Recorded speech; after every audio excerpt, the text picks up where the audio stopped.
Hello student, आज हम पढ़ने वाले हैं लेसन नंबर 5 राजनीतिक समाजीकरण। राजनीतिक समाजीकरण का अर्थ क्या होता है?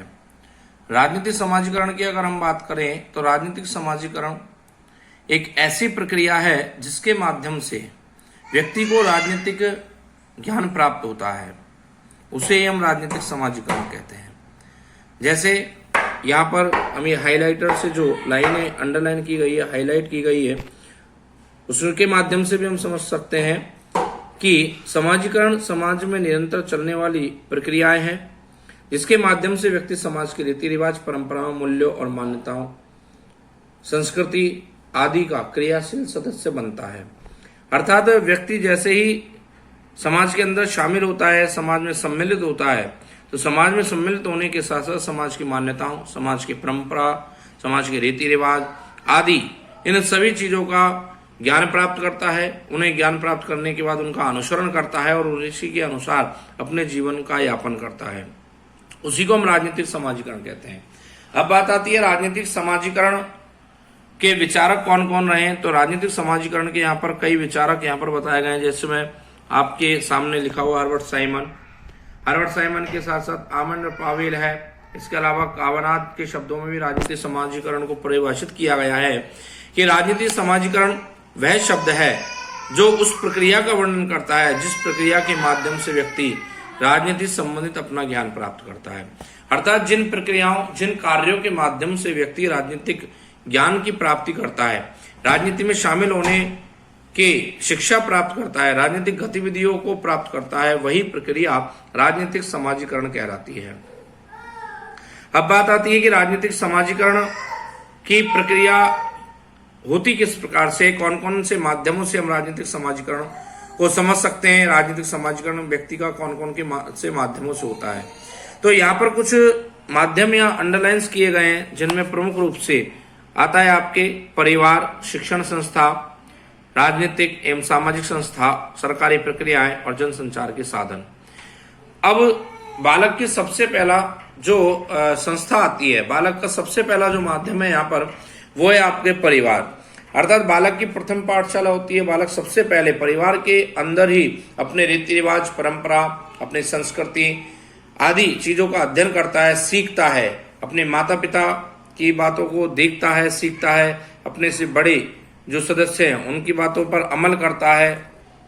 तो इस प्रकार से उसके अंदर समाज में रहने योग्य लक्षणों का विकास होने लगता है, उसके अंदर योग्यताएं उत्पन्न होने लगती है और इस प्रकार से परिवार प्रथम संस्था बन जाता है राजनीतिक समाजीकरण का।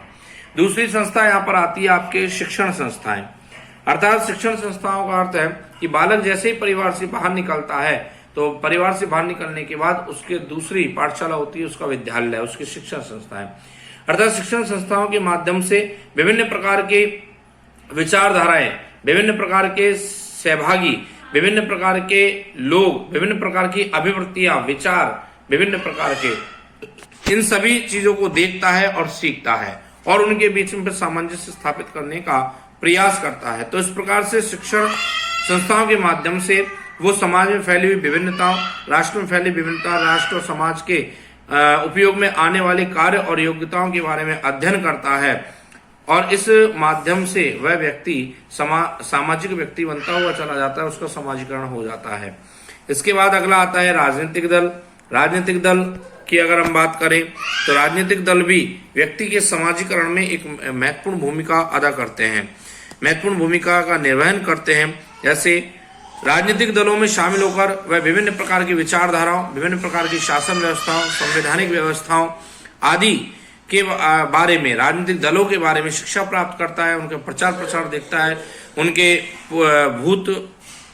भूतकाल के बारे में समझता है, वर्तमान में उनकी स्थिति किस प्रकार चल रही, कैसे राष्ट्र में शासन व्यवस्था को संचालित किया जा रहा है, इन सब बातों का अध्ययन में राजनीतिक दलों में, राजनीतिक गतिविधियों में शामिल होकर करता है और इस प्रकार से वह व्यक्ति राजनीतिक गतिविधियों में शामिल होता चला जाता है जिससे उसका राजनीतिक समाजीकरण हो जाता है।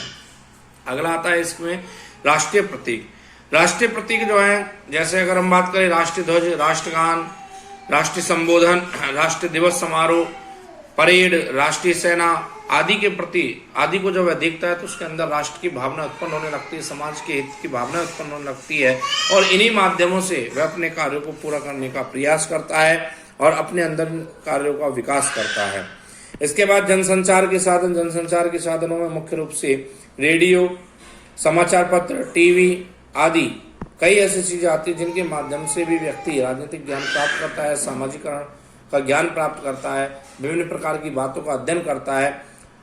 आज अगर हम बात करें किसी भी राष्ट्र का विकास करने में, किसी भी समाज का विकास करने में, तो महत्वपूर्ण तरीके से अगर हम बात करें तो उसमें जनसंचार के साधन एक महत्वपूर्ण भूमिका निभाते हैं, जिसमें मुख्य रूप से मीडिया जो होता है वह मुख्य रूप से इस कार्य में अपनी एक महत्वपूर्ण भूमिका निभाता है, जिसके माध्यम से व्यक्ति अपना विकास कर पाता है, राजनीतिक समाजीकरण कर पाता है।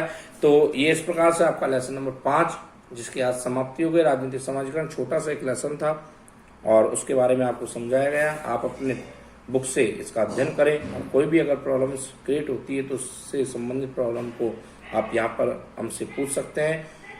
इसके जो प्रश्न उत्तर हैं उसके बारे में कल आपको बताया जाएगा। तब तक के लिए okay, thanks for the day.